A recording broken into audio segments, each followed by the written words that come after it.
All right, ladies and gents, so for our ENG4U exam prep, I have a few activities set up for you, one of which is a collaborative mind map using the online program Mindomo.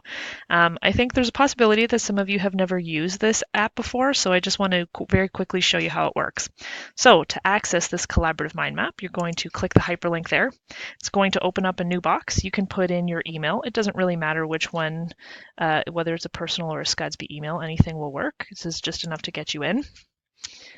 Once you get there, you will notice that just like any other sort of mind map, there's the central topic, which is Gatsby exam prep. And I've already sort of come up with a few activities or concepts that I think that you should be focusing on for your exam prep. So characters and character traits, famous quotes and speakers, possible themes, symbols, and application of the literary theories that we studied. So if you want to add to this mind map, let's say characters, once you hover over this little section here, there's a little arrow at the top. If you click insert subtopic, you can type something there. So let's just say Gatsby.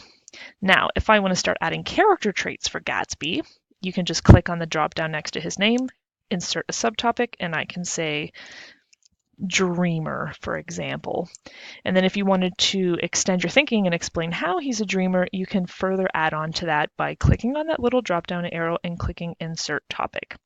So as you continue doing this, it will save on its own because it is a web-based program. Make sure that you're not accidentally deleting other people's work because again, this is collaborative and putting multiple heads together is always going to help with our learning. So embrace that opportunity.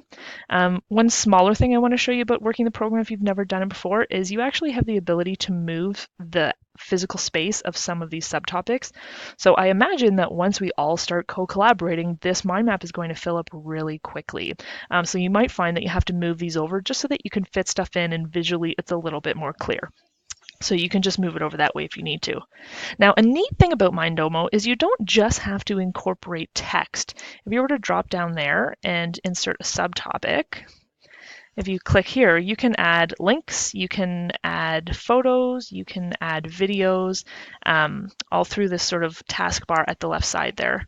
So multimedia, let's just say I have a YouTube video. I'm just going to randomly type in Gatsby as an example. Let's say I want to incorporate this video because I think it proves my point. You can do that, click it, and you'll see that as a subtopic to famous speakers and quotes, you can add this right here. I'm going to go ahead and delete that because it doesn't actually make sense to anything that we've done, but there you go. So again, add as much as you can because this is a really great opportunity to collaborate with one another to come up with as many great ideas as we can. All right, folks, if you have any questions about how to work this program, don't hesitate to email me. Thanks.